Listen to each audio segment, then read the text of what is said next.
नमस्कार, ज्योतिष के इस कार्यक्रम में स्वागत है आपका एस्ट्रोटेबल.com पे। इससे पहले यदि आपने मेरे चैनल को सब्सक्राइब ना किया तो आप सब्सक्राइब भी करें, साथ ही बेल आइकॉन भी ज़रूर आप प्रेस करें ताकि इससे जुड़ी हुई यानी ग्रहों के गोचर से संबंधित और आपके आगामी जीवन से संबंधित जितनी भी चीज़ें हो रही हैं उससे जुड़ी हुई चीज़ें जो है उसका नोटिफिकेशन समय समय पर आपको मिलता रहे और आप उससे लाभान्वित भी होते रहें।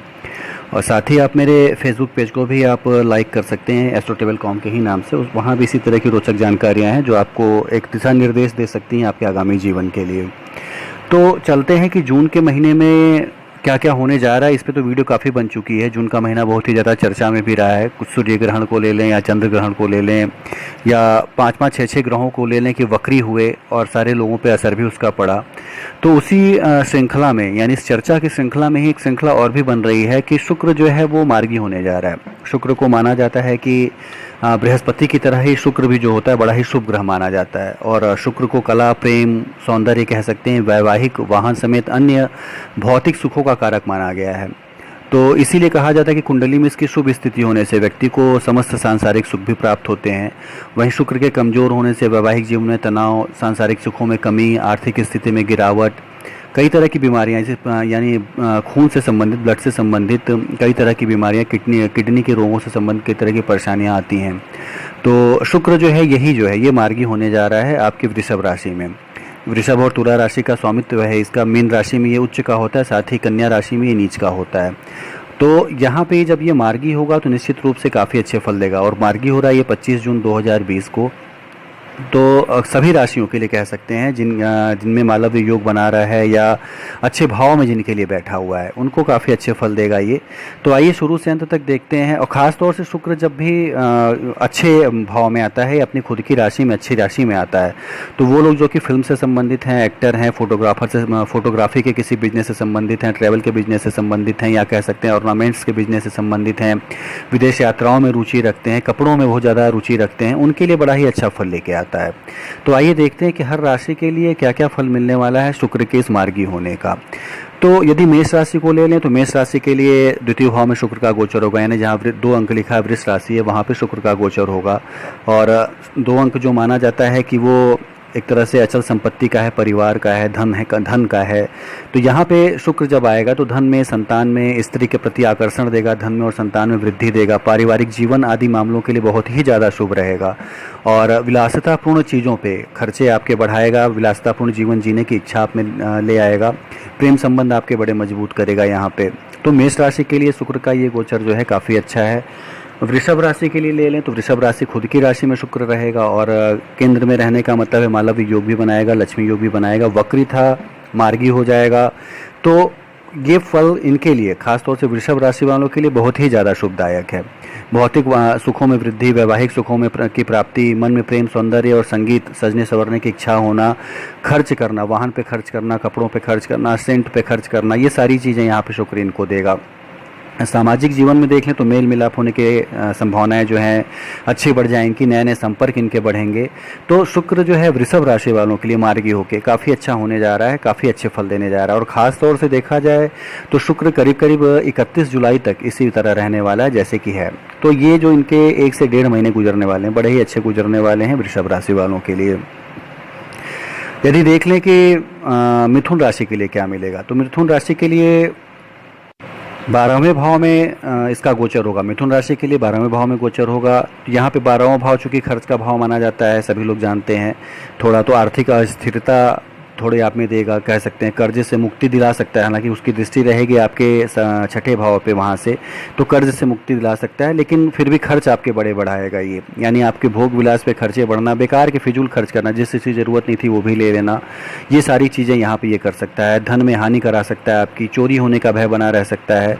और दाम्पत्य जीवन तो आनंद में रहेगा, दाम्पत्य जीवन में बहुत समस्या नहीं है, लेकिन थोड़ी बहुत परेशानियाँ देगा यहाँ पे मिथुन राशि वालों को 12वें भाव में होके।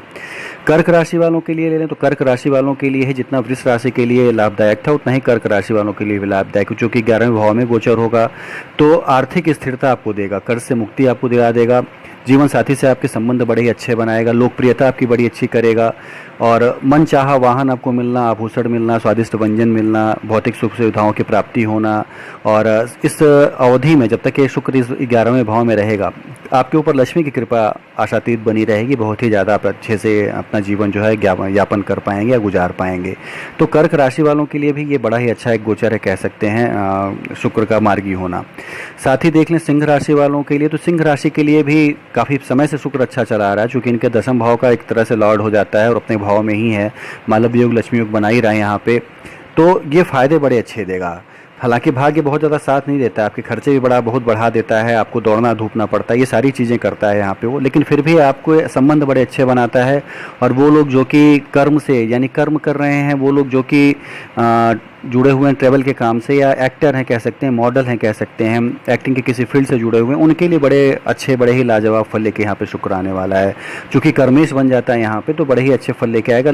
इन कार्यों से लक्ष्मी प्राप्ति की संभावनाएं जो होती हैं वो बहुत ज़्यादा बढ़ जाती हैं सिंह राशि वालों के लिए। तो इनके लिए भी गोचर जो एक तरह से कहा जा सकता है अच्छा है। कन्या राशि को ले लें तो उनके भाग्य भाव में गोचर होगा, उनके लिए भी काफ़ी अच्छा है। 9वें भाव में गोचर करेगा तो जातक जो होगा परोपकारी हो जाएगा, एक तरह से मन से अंदर से प्रसन्न रहने वाला होगा, धनवान बनाएगा भाग्यवश, यानी भाग्यवश जो पैसे उसके फंसे हुए थे, नहीं आ पा रहे थे, वो भी सारे मिलने लगेंगे, नए नए कार्य होने लगेंगे, सुंदर वस्त्रों की प्राप्ति उसे होने लगेगी, विदेश यात्राओं का अच्छा योग बनेगा कन्या राशि के लिए। तो रोज़मर्रा की ज़िंदगी में भी ढेर सारी खुशियाँ मिलेंगी। तो ये सारी चीज़ें बता रही हैं कि कन्या राशि के लिए भी बड़ा ही अच्छा गोचर है। तुला राशि को ले लें, तुला राशि का खुद का लॉर्ड होता है शुक्र, लेकिन यहाँ अष्टम भाव में गोचर कर रहा है। तो अष्टम भाव में गोचर करने से जातक को जो है पारलौकिक ज्ञान की प्राप्ति होती है, खर्चे उसके बढ़ जाते हैं। साथ ही उसकी जो एक तरह से इच्छा अंदर होती है, वो अत्यधिक खाने पीने में, यदि मदिरा पान करते हैं तो उसमें, भोग विलास की चीज़ों पर खर्च करने में, इन सारी चीज़ों में बढ़ जाती है। आप उनके खर्चे बढ़ जाते हैं एक तरह से कह सकते हैं। तो तुला राशि वालों के लिए खुद का लॉर्ड होकर अष्टम में रहने का ये सारा उनको थोड़ा कह सकते हैं एक बुरा फल मिल सकता है। प्रेम संबंध आपके अच्छे चलेंगे, इसमें कोई संभावना नहीं है कि ना चलें। और अचानक से धन प्राप्ति की संभावनाएं बनाता है, अष्टम भाव जो होता है अचानक से धन प्राप्ति का होता है, तो ये आपको देगा फल अच्छे। लेकिन फिर भी आपको अपने खान पान पे, इन सब चीज़ों पे थोड़ा आपको, और एक तरह से कह सकते हैं थोड़ा आपको अपने नियंत्रण रखना होगा, ताकि चीज़ें जो हैं आपके हाथों से न निकलें, आपको इस तरह की कोई बीमारी ना घेरे। तो तुला राशि के लिए एक मध्यम फल लेके आ रहा है शुक्र, बहुत ज़्यादा अच्छा फल लेके नहीं आ रहा, चूँकि अष्टम भाव में गोचर कर रहा है। साथ ही देख रहे थे हम वृश्चिक राशि के लिए, यानी जो कालचक्र की 8वीं राशि है, उनके 7वें भाव में गोचर करेगा। महिला पक्ष के साथ अच्छी निभेगी इनकी, साथ ही दाम्पत्य जीवन जो है बहुत ही अच्छा चलेगा इनका, कह सकते हैं। वो लोग जो कॉस्मेटिक के बिजनेस से जुड़े हुए हैं, या कह सकते हैं जो ट्रैवल के बिजनेस से जुड़े हुए हैं, विदेश यात्राएं करना चाहते हैं, इन सारी चीज़ों में बहुत ही ज़्यादा आनंद उन्हें मिलेगा, बहुत ही ज़्यादा सफलता मिलने, सुकून मिलने के चांसेस हैं यहाँ पे वृश्चिक राशि वालों के लिए। तो चीज़ें जो हैं उनको काफ़ी अच्छी मिलेंगी, यानी कह सकते हैं ये कुछ राशियां थी जिनमें कि वृश्चिक राशि भी ऐसी आती है जो कि शुक्र के इस मार्गी होने का अच्छा लाभ उठा के जाएगी, अच्छा फ़ायदा मिलेगा। चूँकि व्यापार भाव में है तो इससे रिलेटेड, यानी शुक्र से संबंधित जो व्यापार हैं उससे बड़े अच्छे फल उनको मिलेंगे यहाँ पे वृश्चिक राशि वालों के लिए। धनु राशि के लिए ले लें तो धनु राशि के लिए 6वें भाव में गोचर होगा, चूँकि रोग का होता है, ऋण का होता है, रिपु का होता है। तो शुक्र जो 6ठे भाव में भी अच्छे ही फल देता है, बहुत खराब फल नहीं देगा, लेकिन बहुत अच्छे फल भी नहीं देता है। तो शत्रुओं से चुनौती मिलना, बेकार की चीज़ों पे व्यय होना, और शुक्र से संबंधित जो भी बीमारियां हैं उन पे व्यय होना, ये सारी चीज़ें देगा। लेकिन भाई और मामा के पक्ष से, चूँकि 6ठा भाव भाई और मामा का पक्ष भी माना जाता है, तो यहाँ से इसको सहायता मिलने की संभावनाएँ आपकी बढ़ जाती हैं। प्रेम प्रसंग से जुड़े मामलों में थोड़ी आपकी हो सकता है कि तलाश जो थी वो एक तरह से पूरी हो, आपको सफलता मिले आपसे आगे, आपको आगे आने की। तो यहाँ पे धनु राशि वालों के लिए इन सब चीज़ों में तो अच्छा कर रहा है, लेकिन फिर भी बीमारी को थोड़ा हो सकता है बढ़ाएगी। तो थोड़ा अपने आप को सावधान रखना है, थोड़ा सजग रहना है, ताकि बीमारियाँ ना बढ़ें इस तरह की चीज़ों से। साथ ही अब आए हम यदि देखें मकर राशि के लिए, मकर राशि के लिए पंचम भाव में गोचर करेगा, बहुत ही अच्छा रहेगा, भाइयों से अच्छे लाभ करवाएगा, व्यक्तित्व में आकर्षण बढ़वाएगा, पढ़ाई लिखाई से आपका मन हटाने का प्रयास करता है। शुक्र जब भी पंचम भाव में मजबूत होता है तो पढ़ाई लिखाई से व्यक्ति के मन को भटकाता है, भोग विलास की तरफ खींचता है, सांसारिक चीज़ों की तरफ खींचता है। तो यहाँ पे एक सुझाव है कि अपने जो लोग एग्ज़ाम से जुड़े हैं, या कंपटीशन दे रहे हैं, या किसी परीक्षा का वेट कर रहे हैं, उन्हें ज़रूर अपने कर्मों को करते रहना चाहिए। शुक्र के जो गुण हैं उनको आत्मसात करने की जगह अपने कर्मों पे आप ज़्यादा ध्यान दें, तो पढ़ाई लिखाई में भी सफलता आपको अच्छी मिलेगी। लेकिन पंचम भाव में जब जुड़ जाता है तो कला और संगीत के लिए विशेष रुचि दिखाता है व्यक्ति, और ख़ास तौर से वो लोग जो कि कला और संगीत के किसी फील्ड से जुड़े रहते हैं उनको बड़ी अच्छी सफलता मिलती है इस समय। वाणी और स्वभाव में विनम्रता आ जाना, जो बोलेंगे वो चीज़ें बड़े ही विनम्र आपकी होंगी, लोग उसको सुनेंगे, उसकी सराहना करेंगे, ये सारी चीज़ें शुक्र यहाँ पे देगा। तो पंचम भाव में जब भी आएगा तो एक विशेष प्रकार का उन्हें गुण दे देता है उनके अंदर कि कला में, संगीत में या वाणी में उनके बड़ा ही अच्छा निखार आ जाता है। तो मकर राशि के लिए भी ये गोचर जो एक तरह से अच्छा माना जा सकता है, ठीक माना जा सकता है। कुंभ राशि को यदि ले लें तो उनके चतुर्थ भाव में शुक्र का ये मार्गी होना हो रहा है। यहाँ पे मित्रों से लाभ सहयोग मिलना, पारिवारिक सुख में वृद्धि, वाहन सुख मिलना और घरेलू सुख मिलना, यानी सुख में वृद्धि। चतुर्थ तो की सुखेश भाव होता है, तो यहाँ सुख में वृद्धि होने की संभावनाएं जो हैं वो आशातीत हैं यहाँ पे। और चूंकि मैंने पहले ही बताया कि अगस्त तक, 1 अगस्त के आसपास यानी 31 जुलाई के लास्ट तक जो है ऐसे ही रहने वाला है ये, तो सुखों में वृद्धि शुक्र यहाँ जरूर भी कर रहा है इनके। साथ ही माता से अच्छे संबंध होना, ये सारी चीज़ें, पहले यदि संबंध खराब थे तो स्थिति सुधरने की काफ़ी ज़्यादा गुंजाइश इस समय है। निजी जीवन में संतुलन आपके बना रहेगा। ये सब चीज़ें जो है शुक्र यहाँ पे मकर राशि वालों के लिए देगा, माफ करिएगा कुंभ राशि वालों के लिए देगा। तो कहीं से कोई प्रॉब्लम जो है शुक्र मार्गी होकर नहीं दे रहा है, बल्कि वक्री होने पर थोड़ी बहुत समस्याएं उन्हें दे रहा था, अपने घर से दूर रखना, ज़्यादा यात्राएं कराना या ज़्यादा उन्हें कष्ट मिलना, ये सारी चीज़ें कर रहा था। लेकिन मार्गी होने के बाद चीज़ें जो है अचानक से परिवर्तित होंगी और सारे सुख जो हैं उनको वो मिलने लगेंगे कुंभ राशि वालों को भी। मीन राशि के लिए ले तो मीन राशि के लिए शुक्र का गोचर जो है बड़ा ही अच्छा होगा और इनके कह सकते हैं तीसरे भाव में होगा, पराक्रम को बढ़ाएगा, इनके व्यक्तित्व को निखारेगा, कह सकते हैं धन सम्मान समृद्धि के नए नए तरीके या नए नए साधन इनको उपलब्ध हो जाएंगे, शत्रुओं का नाश होगा कह सकते हैं। और बोलने की इनकी जो है वो शैली जो है चेंज हो जाएगी कह सकते हैं। आपस में मेल मिलाप से रहना और अपनी बात करके अपने काम को निकाल लेना, इन सब चीज़ों में सफलता इनको बहुत अच्छी मिलेगी। और सबसे बड़ी चीज़ है पराक्रम बढ़ेगा, छोटे भाई बहनों से बहुत ही अच्छी पटेगी, क्योंकि थर्ड हाउस जो होता है छोटे भाई बहनों का भी होता है, तो उसके साथ एक संबंध बड़े अच्छे इनके बने रहेंगे। तो देखा जाए तो मेष राशि से लेकर मीन राशि तक शुक्र का ये जो गोचर है, बहुत कम राशियाँ ऐसी जिनके लिए कि मध्यम थोड़ा दे रहा फल। शुक्र हमेशा से शुभ ग्रह माना जाता है, तो फल बड़े अच्छे लेके आता है। तो सभी के लिए करीब करीब फल बड़े अच्छे लेकर आ रहा है। कुछ राशियाँ जिनके लिए थोड़ा मध्यम फल है, लेकिन फिर भी खराब फल उनको नहीं देने जा रहा, अच्छी चीज़ें देगा।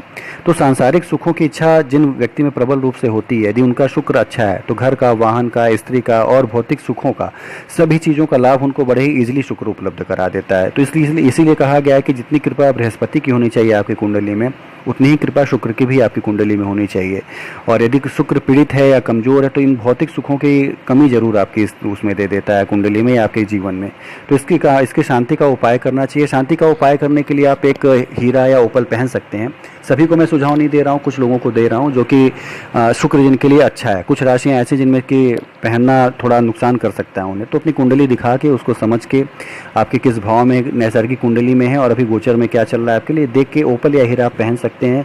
साथ ही संतोषी माँ की यदि आप उपासना करते हैं तो भी शुक्र आपका बड़ा ही मजबूत होगा, बड़े ही अच्छे फल आपको देगा। तो ये पूरा एक लेखा जोखा है जो कि शुक्र जो है 25 तारीख से यानी 25 जून से लेके आ रहा है और करीब करीब 31 जुलाई तक जो है वो इसी तरह से रहने वाला है, इसी तरह से आपको लाभ देने वाला है। तो इसका पूरा लाभ उठाएं। वीडियो कैसी लगी जरूर आप लाइक और कमेंट करें। अपने सवाल जो है नीचे दिए नंबरों पर आप पूछ सकते हैं, आपको उसके उचित उत्तर जो है समय के हिसाब से दे दिए जाएंगे। धन्यवाद।